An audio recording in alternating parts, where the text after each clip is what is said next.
My whole name means yes, yes, it's possible. Cece Espeut hails from an upper-class Jamaican family with a degree in mathematics and had a successful career underway. And yes, everything seemed possible. I had this wonderful career in the military. I was an aircraft mechanic. Wonderful until I overheard some of my fellow Marines talking. So instead of me saying, hey guys, you can do better than that, I said, hey guys, if you do it this way, you can make more money. what those Marines were discussing was cocaine trafficking. A nice girl from Jamaica who ends up in the military. What possessed you to think that drug dealing was a good way to go?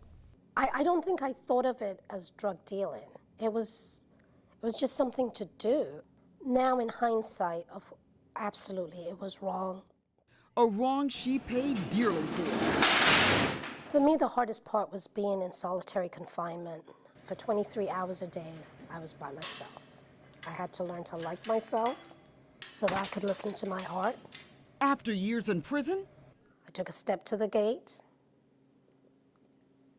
The next step I took, there was another guard sitting on the outside, and she said to me, see you soon. And I had a big afro at that point, and my head started bobbing, and I was like, what, you coming to Miami?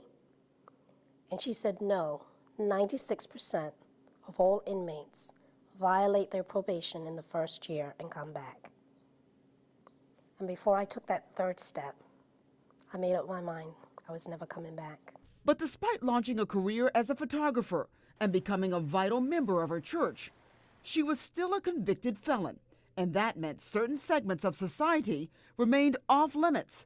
So Cece undertook a 16-year quest to restore her civil rights. But how did you find out what to do? Who schooled you? There's a lot of shame involved with being an ex-offender of what did you do? Now she speaks publicly to others and has written a book laying out the arduous clemency process. It really warms my heart when I see people coming to church or even out with their families, and now that they're proud to be members of the community. You know, they have jobs, they own homes, so it's all around, it's a win-win. Does she worry she might get someone's rights restored who is still living a life of crime? They have to want this because it takes so much time and it's such a valuable thing to get. Nobody's going to mess that up. But did you ever imagine all of this? Never, never. Life is sweet? Life is sweet, life is sweet.